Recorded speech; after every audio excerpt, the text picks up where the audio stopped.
Hello everyone. So today we will solve the paper of DFCCIL Executive Electrical paper. Okay. So we will start from the first question. हम screen पे देख सकते हैं पहला question आपसे पूछा गया है calculate the current I in the following circuit using superposition theorem. मैंने पहले से सॉल्यूशन करके रखा है क्योंकि आपका टाइम जल्दी से जल्दी बच जाए। देखिए आपसे सुपरपोजिशन थ्योरम से पूछा गया है, या तो आप सुपरपोजिशन थ्योरम यूज कीजिए या तो डायरेक्ट केवीएल लगा के आंसर को लेके आ जाइए। तो डायरेक्ट केवीएल कैसे लगाएंगे आप? 8 वोल्ट, ठीक है, और जो आउटर लूप है आपका, ये जो पूरा आउटर लूप है इस पे आपको केवीएल लगाना है। Okay, so how to use KVL here? 8 minus 6i minus आपके पास इधर 2 एम्पियर जा रहा है तो इधर कितना जाएगा आपके पास? i माइनस 2, ठीक है। तो i minus 2 into 2 minus 8i minus 6 volt. इधर से आप डायरेक्ट करंट की वैल्यू फाइंड कर सकते हैं इजी तरीके से। ओके, सेकंड मेथड आपको आपको दिख रहा होगा सुपरपोजिशन मेथड, ठीक है।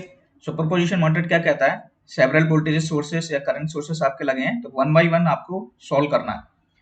पहला 8 वोल्ट ले लीजिए, ठीक है, बाकी सबको उसके इंटरनल इम्पीडेंस से रिप्लेस कर दीजिए। अब देखिए 8 वोल्ट लिया तो करंट सोर्स ओपन हो गया, वोल्टेज सोर्स शॉर्ट हो गया, ठीक है। वहां से मैंने I1 करंट निकाल लिया तो B upon R 8 upon total resistance मेरा आंसर आ गया। अब मैंने 2 एम्पियर लिया दोबारा, ठीक है, 2 एम्पियर का सोर्स लिया, दोनों वोल्टेज सोर्स क्या हो गया मेरे? शॉर्ट सर्किट, यानी कि इंटरनल इम्पीडेंस से रिप्लेस हो गए। उसके बाद मैंने I2 करंट निकाल लिया 4/16 यानी कि 0.25 एम्पियर आ गया, ठीक है। अब डायरेक्शन को ध्यान में रखते हुए कि आपकी करंट की डायरेक्शन कैसी है, ठीक है, प्लस इस तरफ रहेगा, माइनस इस तरफ रहेगा। ओके, नेक्स्ट आपको 6 वोल्ट लेना है, लास्ट वाला 6 वोल्ट, और बाकी के सोर्सेस को रिप्लेस कर देना है, ठीक है। उससे मेरा I3 निकल जाएगा, I3 मेरा नेगेटिव आया, ठीक है।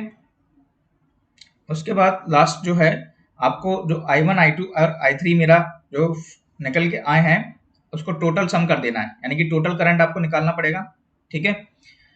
I1 plus I2 plus I3 आपका आंसर आ जाएगा 0.375 और 375 मिली एम्पियर्स, ठीक है। अब लास्ट वाले 6 वोल्ट में आपका नेगेटिव आंसर क्यों आया था? क्योंकि करंट की डायरेक्शन को ध्यान रखना है, इस तरफ है और पॉजिटिव 6 वोल्ट इस तरफ है, ठीक है। जब आप इसको फाइंड करेंगे तो ए अपोजिट डायरेक्शन में है, इसीलिए। तो दोनों मेथड से आप सॉल्व कर सकते हैं, या तो आप केवीएल का यूज करें क्योंकि कन्वेंशनल पेपर तो है नहीं, ईएससी और एसएससी जेई का कन्वेंशनल, तो आप सुपरपोजिशन थ्योरम ही लगाएं, जल्दी जिससे हो सकेगा उसको लगाएंगे। नेक्स्ट क्वेश्चन, थोड़ा जूम कर देते हैं। ओके, सो क्वेश्चन आपसे क्या कह रहा है कि एक 230 वोल्ट लैंप है, is rated to pass a current of 0.24 ampere, ठीक है। Calculates its power output if a second similar lamp is connected in parallel to the lamp, calculate the supply current required to give the same power output in each lamp. Okay, तो एक 230 volt का lamp था, ठीक है, जो कि 0.24 ampere को current को पास कर रहा था कुछ इस प्रकार। अब वो बोल रहा है कि सेकंड सिमिलर लैंप ये वाला मैंने कनेक्ट कर दिया उसके पैरेलल में, ठीक है, तो सप्लाई करंट पूछ रहा है। देखो सिमिलर है और तो 0.24 एम्पियर जो है उसमें भी करंट फ्लो करेगा 230 वोल्ट में ही, तो टोटल करंट मेरा क्या होगा? दोनों का एडिशन ही तो होगा, 0.48 ampere is the answer. Next आपको क्वेश्चन दिया है कि आपको B1 और B2 के वैल्यूज को फाइंड करना है, ठीक है, जो कि सर्किट में आपको दिखाई दे रहा है। आप नोडल एनालिसिस का यूज कर सकते हैं आसानी से। कैसे? नोडल एनालिसिस क्या है आपका? एक केसीएल का फॉर्म ही है, तो B1/5 this one I plus the difference between this B1 and B2, आपकी एक इक्वेशन आ जाएगी। दूसरी इक्वेशन आपकी क्या है? इस नोड पे लेना है B2/7, okay, plus B2 minus B1/3 equals to 0। इधर क्या था? 1 एम्पियर करंट इनकमिंग था, तो 1 एम्पियर इधर आ जाएगा, इधर कोई करंट नहीं है तो 0 आ गया। सेकंड इक्वेशन आपकी निकल जाएगी, दोनों को आप सॉल्व कर लेना, आपकी V1 की वैल्यू आएगी 10/3 और 7/3 वोल्ट V2 की। आपके सामने एक क्वेश्चन है, आपको केवल सॉल्व करना है, मिनिमम टाइम लेना है वीडियो बनाने में मेरे को भी, इसीलिए मैं जल्दी से सॉल्व करा रहा हूँ। पहले से ही सॉल्व है, आपको पीडीएफ में मिल जाएगी इसकी। ओके, नेक्स्ट क्वेश्चन हम देखते हैं। क्वेश्चन आपसे कह रहा है कि if two capacitors, okay 1 second, if two capacitors having capacitance of 5 microfarad and 10 microfarad are connected in series with 200 volt supply, find the potential difference across each capacitor। बहुत simple है, आप जानते हैं कैपेसिटर के केस में जब हम voltage division rule लगाएंगे तो हमारा उल्टा होता है, रेजिस्टेंस के खिलाफ होता है, मतलब रेजिस्टेंस के उल्टा होता है। तो कैसे लगाएंगे, BC1 अगर मेरे को निकालना है और ये BC2 है, तो 200 इंटू 10 अपोजिशन वाला कैपेसिटेंस अपॉन टोटल कैपेसिटेंस, ऐसे ही BC2 में लगाएंगे। ओके, तो आपके सामने सॉल्यूशन है, और आसानी से आंसर निकालिए, BC1 और BC2 की वैल्यू आपको मिल जाएगी। नेक्स्ट क्वेश्चन है कि एक हीटर है, takes a current 7 ampere, 230 volt source, 12 hour तक हीटर 7 एम्पियर करंट लेता है। आपसे पूछा है एनर्जी कंज्यूम। एनर्जी क्या होती है आपकी, पावर इंटू टाइम। पावर क्या होता है आपका, B इंटू आई इंटू टाइम। केवल मल्टीप्लाई करना है तीनों वैल्यू का। ओके, एक बहुत ही बेसिक क्वेश्चन है। ओके, तीसरा पेज का क्वेश्चन है, होगा किसी भी बुक का, इलेक्ट्रिकल नेटवर्क की। ओके, आपसे इनकमिंग करंट और आउटगोइंग करंट दी है, आपसे पूछा गया है I3 की वैल्यू। देखिए इसमें मैं बता देता हूँ, इधर I1 है, ये I2 है, इस तरफ I1 है इनकमिंग, I3 भी है इनकमिंग, I4 और I2 आउटगोइंग है। ओके, नेक्स्ट क्वेश्चन आपसे बोला गया है कि the value of R for which the maximum power transferred across AV of the circuit. तो आप जानते हैं ऐसी कंडीशन क्या होती है, जब आपको रेजिस्टेंस की वैल्यू निकालना होता है तो आपके जो इंटरनल इम्पीडेंस होते हैं, ओके, उनके सॉरी उनको इंटरनल इम्पीडेंस से रिप्लेस कर दिया जाता है। तो आपके जो वोल्टेज सोर्स है वो क्या हो जाएंगे, शॉर्ट। तो इधर का जो 1 ओम है और ये 2 ओम है मेरा, ठीक है, और इधर क्या है 4 ओम और 3 ओम। तो 1 ओम और 2 ओम पैरेलल में हो जाएंगे, 4 ओम और 3 ओम पैरेलल में हो जाएंगे, क्योंकि इधर क्या है, शॉर्ट सर्किट हो गया है। इधर देख सकते हैं आप, ये शॉर्ट सर्किट है। तो 1 पैरेलल 2 प्लस दोनों क्या होंगे, 3 पैरेलल 4, है ना। तो आपका आंसर क्या रहेगा, 2.37 अप्रोक्सीमेटली, जो कि है 2.38 ओम। नेक्स्ट 8th क्वेश्चन क्या बोलता है कि आपको करंट की वैल्यू फाइंड करना है। करंट कहाँ है आपका, ये है केवल, ठीक है। सिंपल सा नोडल एनालिसिस आपको लगाना है इसमें। V1 मैंने एक वोल्टेज मान लिया, नोडल क्या है, V1 minus 3/2 plus V1/1 equal to incoming current क्या है आपका 6 एम्पियर। V1 की वैल्यू आ गई आपकी 5 वोल्ट, करंट क्या है आपका, ये 5 वोल्ट आ गया, तो 5 minus 3/2 which is equal to 1 ampere. Next question,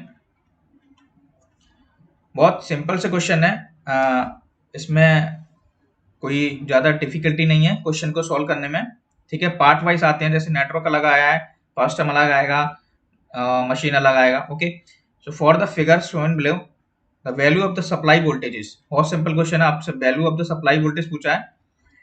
देखिए इधर लोड जो दिए हैं आपको, उनकी वैल्यू दी है R1 R2 R3 की, और टोटल करंट दिया है 1.5 एम्पियर। बहुत सिंपल है, अब सीरीज में करंट तो सेम रहेगा, इसके अक्रॉस भी 1.5, इसके अक्रॉस भी और इसके अक्रॉस भी। तो वोल्टेज निकाल लेंगे हर रेजिस्टेंस के अक्रॉस। V1 कितना आया 3 वोल्ट, V2 आया 4.5 वोल्ट, V3 आया 12 वोल्ट, ठीक है। और तीनों को ऐड कर देना है, V equals to V1 plus V2 plus V3, V equals to IR। आया कैसे है, 1.5 इंटू 2 का मल्टीप्लाई किया है, इधर 3 और 1.5 का मल्टीप्लाई किया है, इधर 8 और 1.5 का मल्टीप्लाई किया है। नेक्स्ट क्वेश्चन में आपसे बोला गया है एक करंट फाइंड करने को बोला है, ठीक है। द वैल्यू ऑफ करंट्स पूछी है, ठीक है। तो जितनी भी करंट्स आपको शो हो रही हैं वो पूछी है, एक ये वाली करंट है, एक दूसरी वाली टोटल करंट, और तीसरी करंट। तो आप देख सकते हैं कि ये वाली जो करंट है वो भी इधर आ रही है, इस तरफ से भी आ रही है, और ये बीच वाली 18 ओम्स पे टोटल सम हो रहा है। तो I equals to I1 plus I2। I क्या है आपका B अपॉन 18, ठीक है। I1 क्या है आपका इस तरफ वाला, तो 10 पोटेंशियल मैंने उसको हाई मान लिया, तो 10 माइनस बी अपॉन 1, और I2 क्या है मेरा 20 माइनस बी अपॉन 2। तो वोल्टेज की वैल्यू आ जाएगी 12.585 वोल्ट। I1 क्या था आपका 10 माइनस बी अपॉन 1, I2 क्या था 20 माइनस बी अपॉन 2। तो टोटल करंट आपका I1 आ गया, I2 आ गया, और टोटल करंट क्या होगा आपका I1 plus I2। Okay, next question. A conductor of 0.5 mm diameter wire has a resistance of 400 ohm. Find the resistance of same length of wire if its diameter were doubled.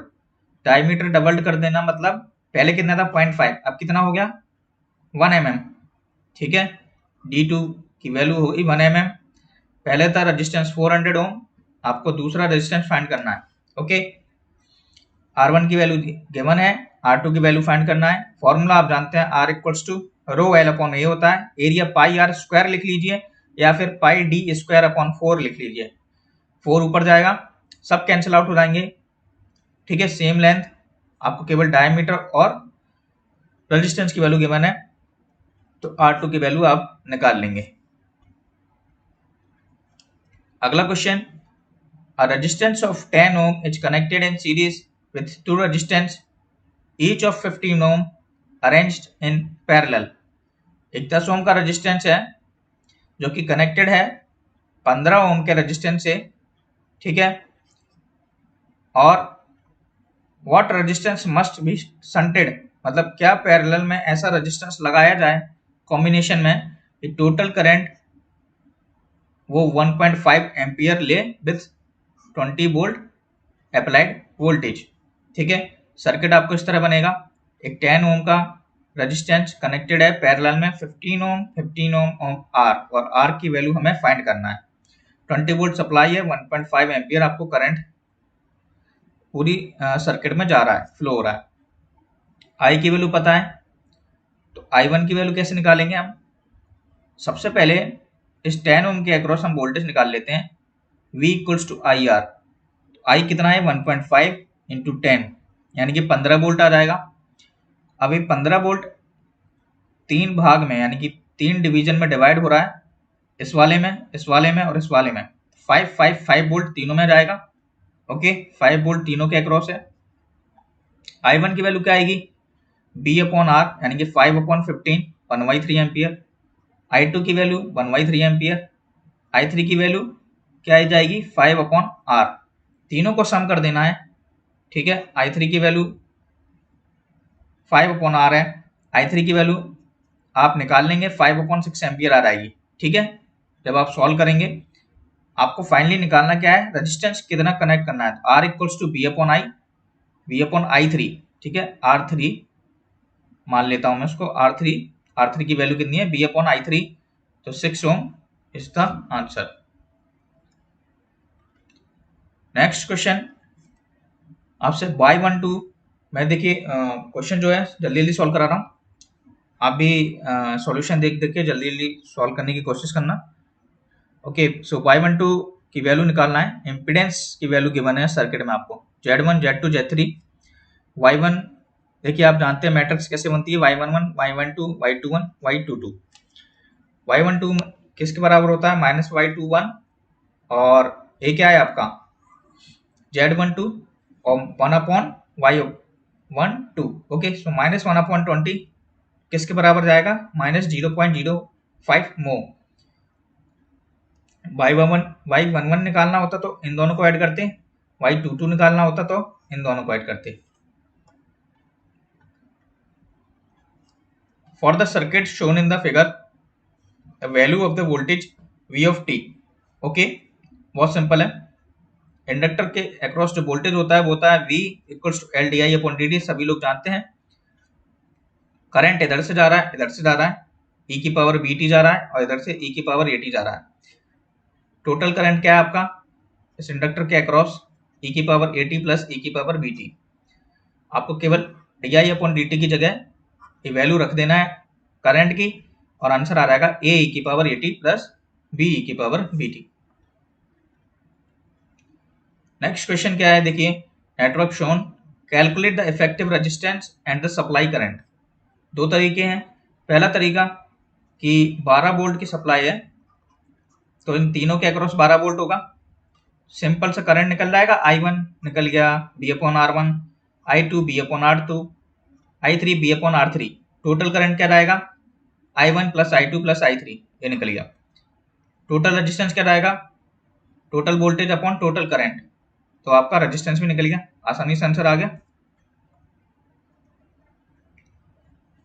ए भी देखिए same question, B ए भी आपको निकालना है, ए इधर है B इधर है, सो पोलैरिटी का ध्यान रखना, इधर से ऐसे चालू है, तो बी ए माइनस बी बी। ओके, आपका आंसर पहले नेगेटिव में आएगा, सॉल्व करेंगे तो वो बी बी आएगा, ठीक है, बी बी ए आपका आंसर आएगा अगर ऐसे सॉल्व करेंगे तो नोडल से। जब आप बी ए भी लिखेंगे तो उसको पॉजिटिव बना देना है, तो बी वन लिख लीजिए, बी बी ए लिख लीजिए, तो बी वन माइनस 10/5 इस नोड का वोल्टेज, इसके अक्रॉस का करंट सॉरी, और इधर का देखिए, इधर जो पोलैरिटी है वो उल्टी है, ठीक है, तो B one plus 50 upon resistance है इसका 10 ओम, इसको सॉल्व कर लेना तो बी ए बी की वैल्यू आ जाएगी। अगला क्वेश्चन देखते हैं कि वोल्टेज डिवाइडर सर्किट है, okay, give an output voltage of 10 volt from an input voltage of 30 volt, given R2 की वैल्यू गिवन है 100 ओम, ठीक है, R1 की वैल्यू आपसे पूछिए। तो देखिए R2 की वैल्यू गिवन है 100 ओम और 30 वोल्ट टोटल वोल्टेज है। अगर 10 वोल्ट इधर है तो 20 वोल्ट इधर होना चाहिए कि नहीं।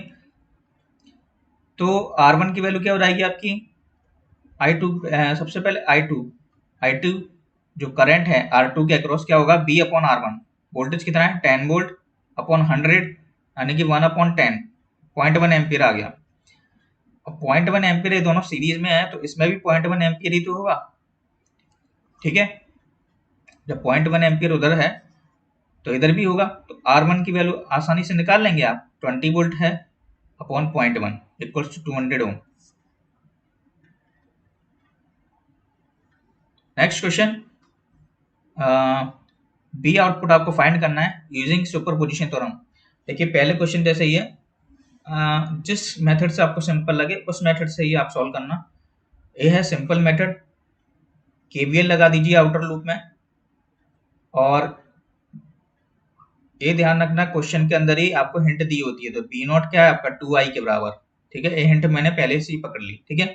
अब आउटर लूप में क्या आएगा, 3i plus 5 into 5 plus I plus 12 minus of 2i, ठीक है, आई की वैल्यू आ गई 3.7 एम्पियर। आपको निकालना क्या है, एक वोल्टेज निकालना है जो कि 2 इंटू आई है, 7.4 वोल्ट आपका आंसर आ जाएगा। सुपरपोजिशन से कैसे सॉल्व करेंगे, सर्किट में वोल्टेज को एक्टिव कर दीजिए, वोल्टेज सोर्स को, तो करंट आ गया आपका 1.2 एम्पियर, ठीक है, करंट सोर्स को ओपन कर देना है। आप करंट सोर्स को एक्टिव कर दीजिए, वोल्टेज सोर्स को शॉर्ट कर दीजिए, तो आई डैश निकल जाएगा आपका 2.5 एम्पियर, दोनों का टोटल कर देना है 1.2 प्लस 2.5 यानी कि 3.7 एम्पियर। और फिर दोबारा से B not equals to 2i लगा दीजिए, आपका आंसर आ जाएगा 7.4 वोल्ट। फिर से एक सिंपल सा क्वेश्चन कह रहा है कि the value of supply current निकालना है और एक सोर्स ईएमएफ निकालना, ठीक है। देखिए क्वेश्चन को ध्यान से देखना पूरे सर्किट को, अगर आप ध्यान से सर्किट को नहीं देखेंगे तो आप आंसर नहीं निकाल पाएंगे। इधर 3 एम्पियर करंट जा रहा है, ये रहा आपका 3 एम्पियर, ये है आपका I3, ठीक है, ये R3 की वैल्यू है, R4 की वैल्यू है। तो सबसे पहले आपको क्या करना है कि I3 की वन सेकेंड, सो सबसे पहले आपको निकाल लेना है BR4, इस रेजिस्टेंस के अक्रॉस का वोल्टेज, ठीक है, करंट 3 एम्पियर है, 8 ओम रेजिस्टेंस है, तो B इंटू आई आर निकल गया, B equals to I R. A voltage इसके पैरेलल में है तो इधर भी 24 वोल्ट होगा, तो करंट निकल जाएगा I3 के अक्रॉस, मैंने निकाल दिया, करंट निकल गया मेरा 1.5 एम्पियर, ठीक है, I3 के अक्रॉस। ठीक है, तो टोटल करंट क्या होगा, I3 प्लस I4 यानी कि 4.5 एम्पियर। 4.5 एम्पियर मेरा जब जा रहा है तो आ भी रहा होगा, तो B1 निकल जाएगा आपका, फिर B2 निकल जाएगा। ठीक है, B3 आपने निकाल लिया, B4 भी निकाल लिया। अब B3 और B4 पैरेलल में है दोनों, तो एक ही वोल्टेज कंसीडर किया जाएगा। तो टोटल वोल्टेज क्या आ जाएगा, V1 plus V2 plus V3। Next question, power developed पूछा है आपसे R1 और R2 के अक्रॉस। सिंपल है, P equal to I square R होता है, आप जानते हैं। तो पहले तो आप I1 और I2 निकाल लीजिए, ये रहा I1 और ये रहा I2। ठीक है, कैसे निकालेंगे, करंट डिवीजन रूल से। करंट डिवीजन रूल को अप्लाई करना है, I1 आ गया, I2 आ गया, फिर P equal to I square R1 I square R2 लगा देना। क्वेश्चन है कि केबल में 2 कंडक्टर्स हैं जो कि परीक्षण के हेतुओं को केबल के एक छोर से जोड़ा गया है, तब 700 मीटर लेंथ दी है और रेजिस्टेंस की वैल्यू दी है 8 किलोमीटर लेंथ और रेजिस्टेंस वैल्यू। तो मतलब R1 दिया है, L1 दिया है और R2 पूछा है और L2 दिया है 8 kilometre.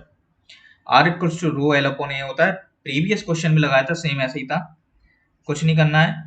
R1 upon R2, okay, L1 upon L2। ठीक है, दोनों R रेजिस्टेंस के प्रोपोर्शनल है, तो R2 की वैल्यू आ जाएगी। A coil of resistance of 20 ohm, inductance of 10 millihenry is in series with a capacitance। आपको दिया है 2 ampere current, 1000 hertz frequency, Q factor आपको सर्किट में पूछा गया है। सिंपल सा तरीका है, या तो क्यू इक्वल टू आप पूरा एफ नॉट अपॉन बी लगा के, तो नहीं हो सकता है, तो Q equal to direct omega L upon R लगा दीजिए। ओमेगा की वैल्यू होती है 2 पाई एफ, जो जो दिया है आपको, कैपेसिटेंस की वैल्यू नहीं दी है तो 1 अपॉन ओमेगा आर सी नहीं लगेगा, तो आप लगा सकते हैं। ठीक है, ओमेगा एल अपॉन आर, आपका आंसर आ जाएगा 3.14 ओम, वो ठीक है, 3.14 आपका आंसर आ जाएगा क्यू फैक्टर। नेक्स्ट देखिए, नोडल एनालिसिस कितनी बार पूछा गया है पेपर में। The value of potential difference across the 2 ohm resistance, कहाँ है 2 ओम, ए आपका 2 ओम। दोबारा से नोडल लगा देना है, आप तो आता ही होगा आपको नोडल लगाना। तो वोल्टेज निकाल लेना है नोडल से, तो निकल गया।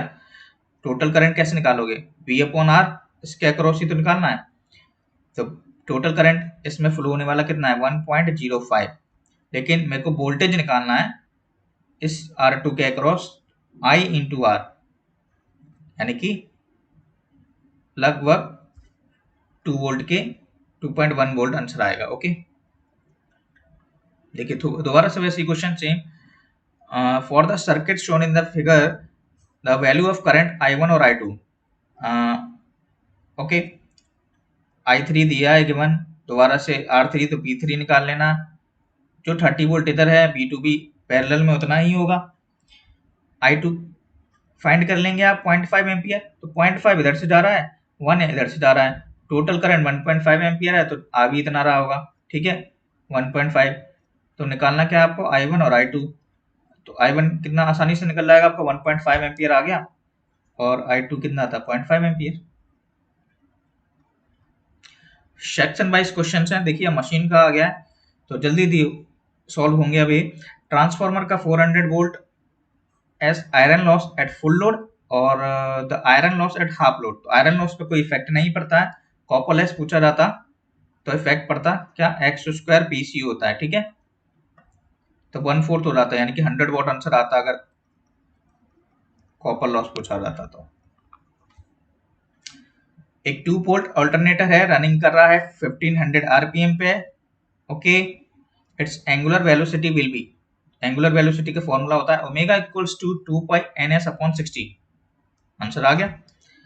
अगला क्वेश्चन है कि एक स्प्लिट फेज इंडक्शन मोटर है, द 2 स्टेटर वाइंडिंग्स कैसी होती हैं। ठीक है, आप जानते हैं मेन वाइंडिंग स्टेटर वाइंडिंग कैसी होती है, 90 डिग्री इलेक्ट्रिकली डिस्प्लेस्ड रहती है एक दूसरे से। लैमिनेशन का जब भी बात की जाए तो एडी करंट लॉस। एक 3 phase induction motor is running at 4% slip, rotor का इनपुट दिया है 1000 वॉट, मैकेनिकल पावर आपसे पूछा गया है। फॉर्मूला आपके सामने है 1 - s पावर डायग्राम आपको याद रखना पड़ेगा इंडक्शन मशीन का। ओके, वहीं से फॉर्मूले निकलते हैं, तो 960 वॉट आंसर आ जाएगा। Armature of DC machine is placed on the rotor to, क्यों रखते हैं हम डीसी मशीन पे द आर्मेचर, ठीक है, रोटर की तरफ क्यों रखते हैं आर्मेचर को, क्योंकि वो कम्यूटेशन पे सपोर्ट करता है। ओके, और सिंक्रोनस में हम उसको स्टेटर पर रखते हैं, क्योंकि उसमें कम्यूटेटर का कोई रोल नहीं है। वॉशिंग मशीन कौन सी मशीन मतलब कौन सी मोटर का यूज करते हैं, तो resistance split phase motor. Open circuit test आप जानते हैं आयरन लॉस और शॉर्ट सर्किट कॉपर लॉस के लिए होता है। एक 6 पोल की मशीन है, 90 मैकेनिकल डिग्री है, इलेक्ट्रिकल डिग्री पूछा है। इलेक्ट्रिकल डिग्री का formula theta electrical P/2 theta mechanical, poles आपको गिवन है 6 और थीटा मैकेनिकल 90 डिग्री। कौन सी मोटर है जो रन करेगी हाईएस्ट स्पीड पे अगर लोड को रिमूव कर दिया जाए, तो सीरीज मोटर, जो कि हम प्रेफर नहीं करते, ठीक है, सीरीज मोटर को लोड रिमूव करने पे, क्योंकि हाई स्पीड हो जाती है। Magnetic flux path transformer must है, हम जानते हैं लो रिलेक्टेंस होना चाहिए और हाई परमिएबिलिटी होनी चाहिए, क्योंकि परमिट करे करंट के फ्लो को। Okay, so next, one second, next question, leakage flux in a transformer. Okay, leakage flux option number C देखिए, is minimised by interleaving the primary and secondary windings. या तो सेक्शनलाइज कर दीजिए प्राइमरी सेकेंडरी वाइंडिंग को, या interleaving कर दीजिए, ठीक है। और कैसे रिड्यूस होता है, तो reduce by magnetising current IM, reduce by primary and secondary turns, और रिड्यूस द रिलेक्टेंस। तो इन तीनों पॉइंट्स में भी, ठीक है, नोट्स कर सकते हैं आप। Okay, the primary of a dash should never be energised when its secondary is open circuited. तो वो है आपका करंट ट्रांसफार्मर। करंट ट्रांसफार्मर की सेकेंडरी को ओपन सर्किट नहीं रखते। Okay, for a simplex wave wound generator EMF generated path is given by, आप जानते हैं number of parallel paths, lap winding में A equals to P, wave winding में A equals to 2 होता है, E equals to P5 NZ upon 60 आपका formula होता है ऑन 60A। A की वैल्यू 2 है, तो आपका आंसर आ जाएगा upon 120। 3 phase wound rotor motors are commonly called as.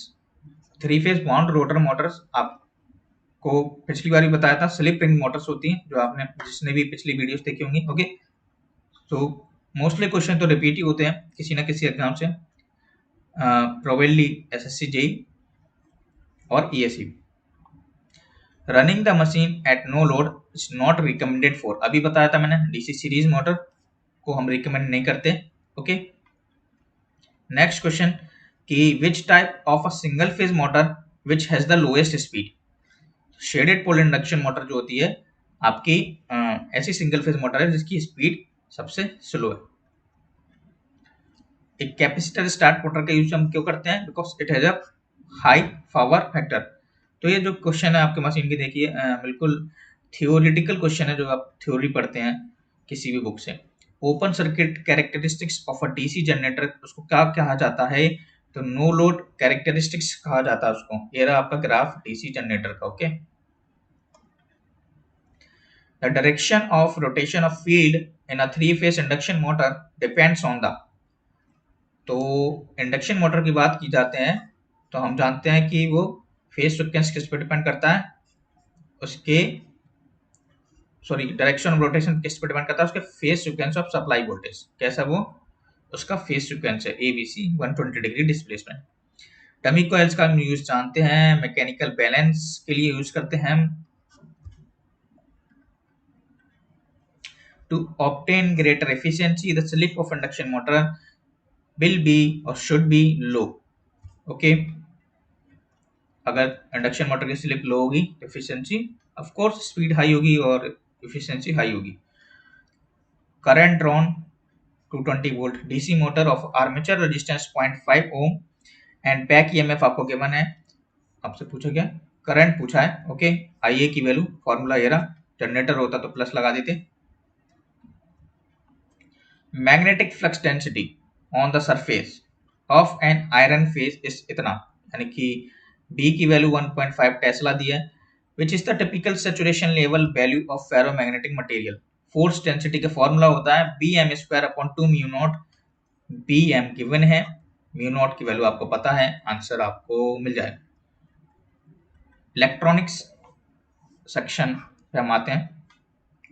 कितने डायोड्स को हम यूज करते हैं कंस्ट्रक्ट करने के लिए हाफ वेव, फुल वेव और ब्रिज। हाफ वेव के लिए 1, फुल वेव के लिए 2 और ब्रिज के लिए 4। If the resolution of a digital to analogue converter is approximately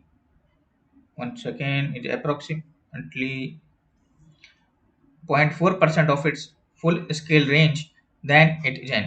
तो रेजोल्यूशन का फॉर्मूला होता है 1 full scale range, full scale value. Okay,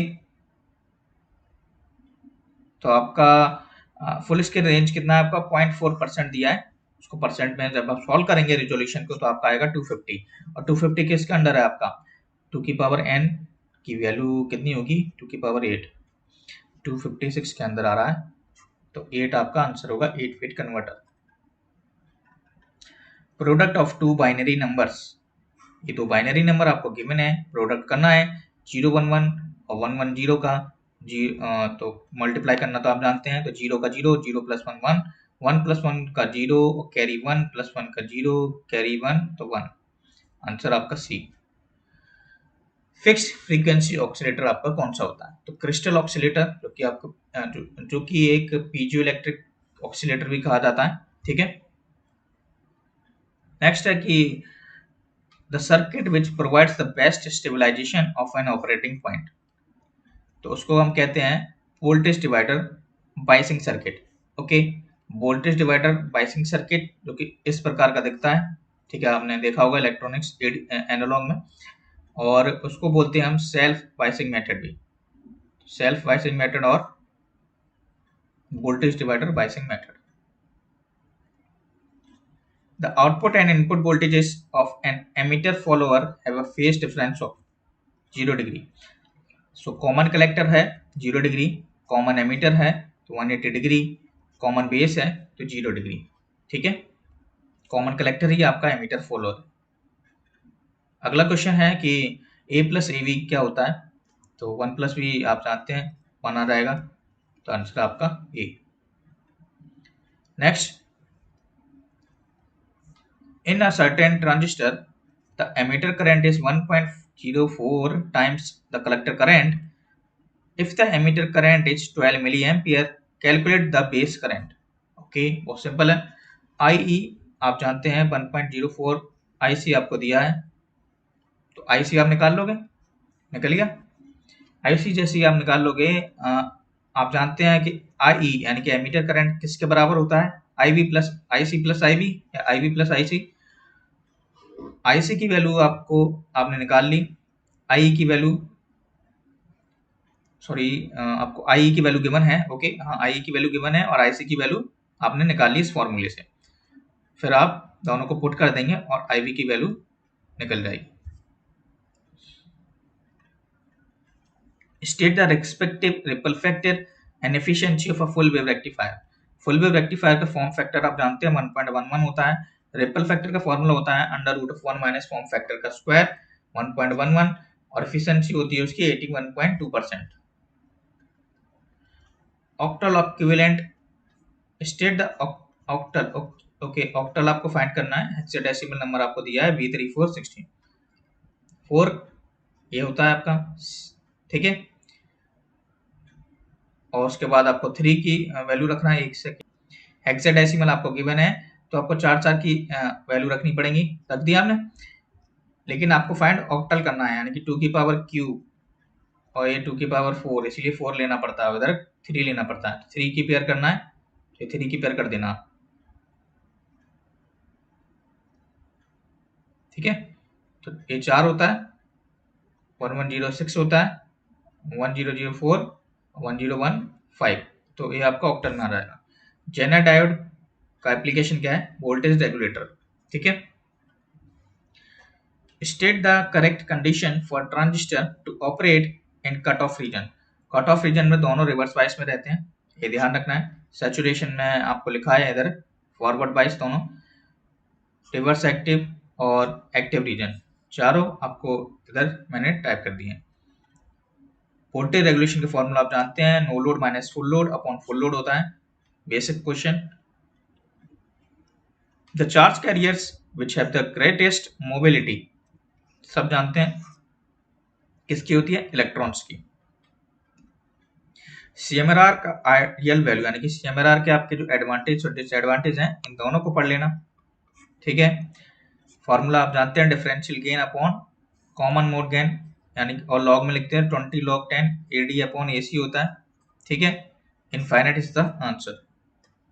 अगला क्वेश्चन है कि state the respective decimal equivalent of hexadecimal equivalent of 65। Okay, को decimal की value लिखना है और हेक्साडेसिमल भी लिखना है इस ऑक्टल नंबर का।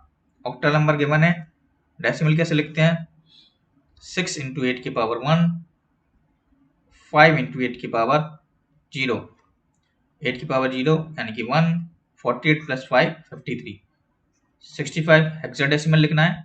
पहले तो आप 5 की वैल्यू लिख लेंगे, ठीक है, 101 और 6 की 110, लेकिन हमें एक्स्ट्रा निकालना है तो 2 की पावर 4 यानी कि 4 का पेयर बनाना पड़ेगा, तो 2 जीरो एक्स्ट्रा लगा दिए मैंने इस 110 के पहले।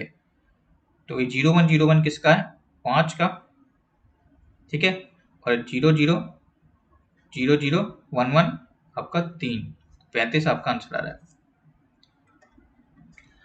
Lower and upper cut off frequency को क्या कहा जाता है, हाफ पावर फ्रीक्वेंसी कहा जाता है।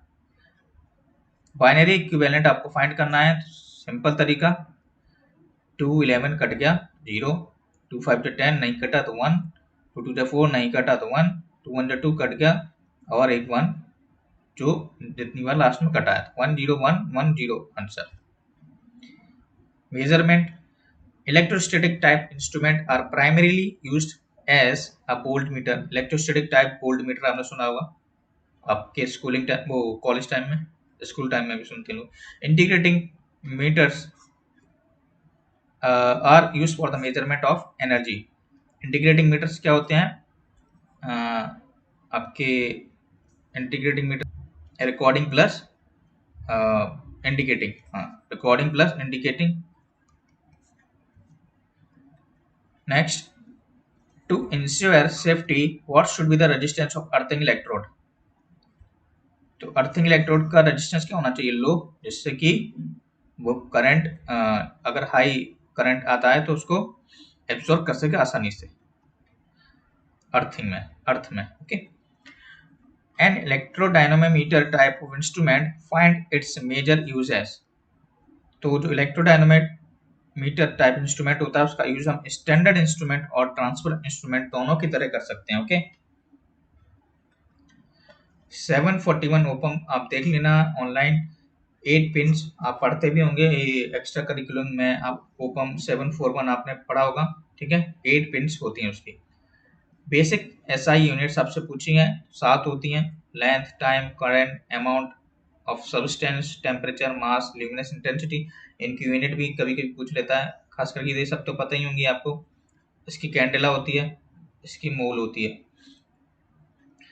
The material of wires used for making standard resistance is usually, तो वो होता है मैग्नेट, ओके। मैगर आप जानते हैं इंसुलेशन रेजिस्टेंस को नापने के लिए करते हैं, उसको हम मेगा ओम मीटर भी कहते हैं, क्योंकि उसकी रेटिंग मेगा ओम में होती है। एयर फ्रिक्शन डैम्पिंग का यूज हम करते हैं मूविंग आयरन में, और एडी करंट का यूज हम करते हैं मूविंग कॉइल और परमानेंट मूविंग कॉइल में। टू पार्ट टैरिफ जो होती है, two part tariff is use for the industrial consumers, okay. तो टैरिफ का पोर्शन भी आपको पढ़ना पड़ेगा, टैरिफ का थोड़ा पढ़ लेना, एमसीक्यू, ओके, या तो मैं प्रोवाइड करने की कोशिश करूंगा। बेन ब्रिज जब भी आए, ओमेगा याद रखने का तरीका क्या होता है इसका, ओमेगा क्या रिप्रेजेंट करता है आपकी फ्रीक्वेंसी को, okay, omega equal to 2πf, okay.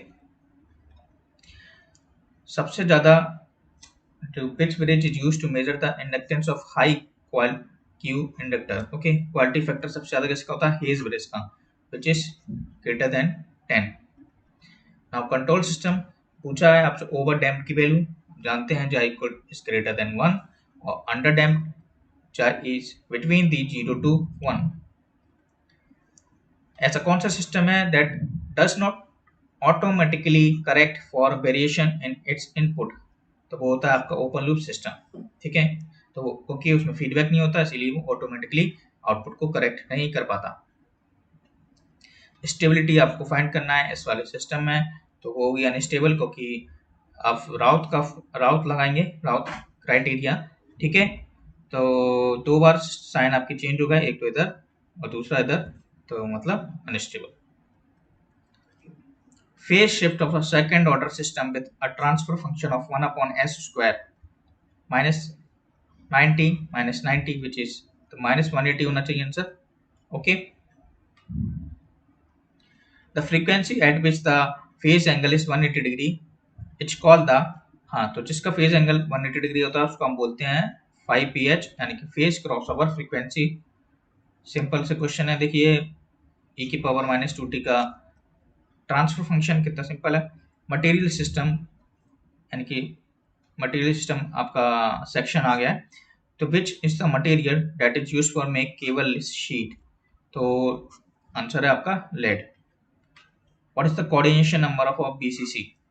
Which is 8। Okay, तो ये सब आपको मक करने वाले आंसर हैं।